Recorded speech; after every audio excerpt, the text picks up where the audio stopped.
Livre d'Habacuc, chapitre 1. Oracle révélé à Habacuc, le prophète.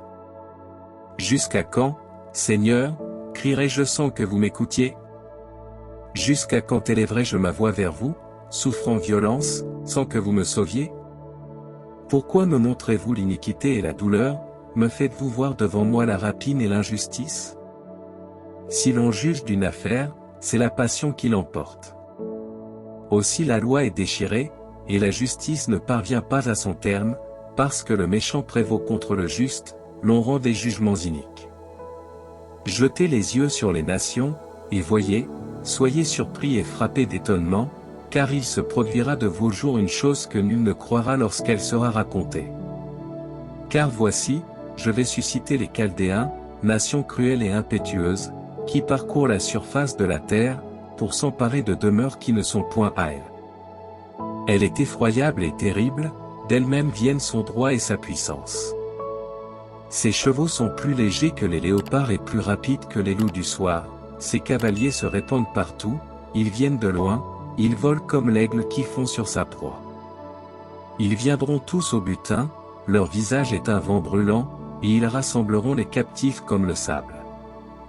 Il triomphera des rois, et il se rira des tyrans, il se moquera de toutes les forteresses, il leur opposera des levées de terre, et il les prendra. Alors son esprit changera, il passera et il tombera, telle est la force qu'il tiendra de son Dieu. N'êtes-vous pas dès le commencement, Seigneur, mon Dieu et mon Saint? Nous ne mourrons donc pas, Seigneur, vous avez établi ce peuple pour exercer vos jugements, et vous l'avez rendu fort pour infliger vos châtiments. Vos yeux sont purs pour ne pas voir le mal, et vous ne pouvez regarder l'iniquité. Pourquoi donc regardez-vous ceux qui commettent l'iniquité, et demeurez-vous en silence pendant que l'impie dévore celui qui est plus juste que lui? Et pourquoi traitez-vous les hommes comme les poissons de la mer, et comme les reptiles qui n'ont pas de chef? Il les enlève tous avec l'hameçon, il les entraîne dans son filet, et il les amasse dans son rai. Aussi est-il dans la joie et dans l'allégresse. C'est pourquoi il immolera des victimes à son filet, et il sacrifiera à son rai, car c'est par eux que sa portion est grasse et que sa nourriture est exquise. C'est donc pour cela qu'il étend son filet, et qu'il ne cesse d'égorger les nations.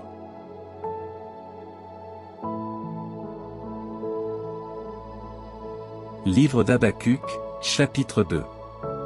Je me tiendrai à mon poste de garde, et je demeurerai ferme sur le rempart, et je regarderai attentivement pour voir ce qui me sera dit, et ce que je répondrai à celui qui me reprendra. Alors le Seigneur me parla, et me dit, écris ce que tu vois, et marque-le sur des tablettes, afin qu'on puisse le lire couramment. Car ce qui t'a été révélé est encore lointain, mais cela paraîtra enfin et ne mentira pas. Si cela est différé, attends-le, car cela arrivera certainement et ne tardera pas. Voici, celui qui est incrédule n'a pas l'âme droite en lui, mais le juste vivra par sa foi. Comme le vin trompe celui qui en boit, ainsi l'homme orgueilleux ne demeurera pas dans son éclat, il a dilaté son âme comme l'enfer, il est comme la mort et n'est pas rassasié, il attire à soi toutes les nations, et réunit auprès de lui tous les peuples. Est-ce que tous ceux-ci ne le prendront pas comme un sujet de fable, de raillerie et d'énigme? On dira, malheur à celui qui accumule ce qui n'est pas à lui. Jusqu'à quand amassera-t-il contre lui une boue épaisse? Est-ce qu'il ne s'élèvera pas soudain des hommes qui te mordront? Ne s'éveilleront-ils pas pour te déchirer, de sorte que tu sois leur proie? Parce que tu as dépouillé des nations nombreuses, tous ceux qui seront restés d'entre les peuples te dépouilleront, à cause du sang des hommes, et des injustices exercées contre les terres de la ville, et contre tous ceux qui y habitent.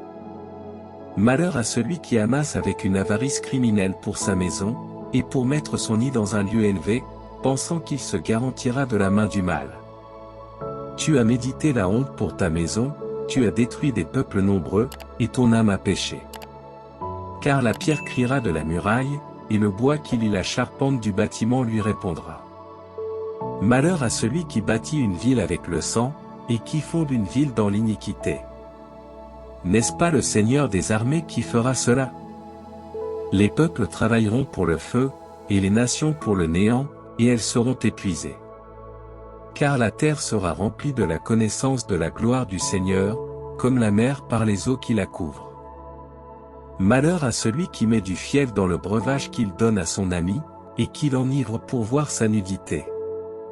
Tu seras rempli d'ignominie au lieu de gloire. Bois, toi aussi, et sois frappé d'assoupissement. Le calice de la droite du Seigneur t'entourera, et un vomissement d'ignominie couvrira ta gloire. Car l'outrage fait au Liban retombera sur toi, et les ravages des bêtes farouches les effrayeront, à cause du sang des hommes et des injustices commises contre la terre, et la ville, et tous ceux qui y habitent. À quoi sert la statue qu'un sculpteur a faite, ou l'image fausse qui se coule en fonte? Cependant l'ouvrier espère en son ouvrage et dans les idoles muettes qu'il a formées. Malheur à celui qui dit au bois, réveille-toi, et à la pierre muette, lève-toi. Cette pierre pourra-t-elle instruire?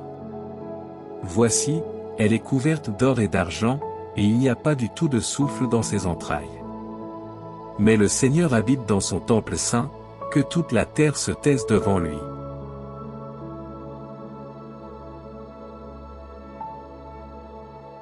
Livre d'Habacuc, chapitre 3. Prière du prophète Habacuc pour les ignorances. Seigneur, j'ai entendu votre parole, et j'ai été saisi de crainte. Seigneur, faites vivre votre œuvre au milieu des années, vous la ferez connaître au milieu des années, lorsque vous serez irrité, vous vous souviendrez de la miséricorde. Dieu viendra du sud, et le sein de la montagne de Pharan, sa gloire a couvert les cieux, et la terre est pleine de sa louange. Son éclat est comme la lumière, des rayons sont dans ses mains, c'est là que sa force est cachée. Devant lui marche la mort, et le diable précède ses pas. Il s'est arrêté, et il a mesuré la terre, il a regardé, et il a fait fondre les nations, les montagnes séculaires ont été brisées, les collines du monde ont été abaissées sous les pas de son éternité. J'ai vu dans la détresse les tentes de l'Éthiopie, les pavillons de Madian sont dans l'épouvante. Est-ce comme les fleuves que vous êtes irrités, Seigneur? Votre fureur est-elle contre les fleuves, ou votre indignation contre la mer? Vous qui montez sur vos chevaux, et qui donnez le salut par vos chars. Vous préparerez votre arc, selon les serments que vous avez faits aux tribus, vous diviserez les fleuves de la terre. Les montagnes vous ont vu, et elles ont été prises de douleur, les masses d'eau se sont écoulées, l'abîme a fait retentir sa voix, il a levé ses mains en haut.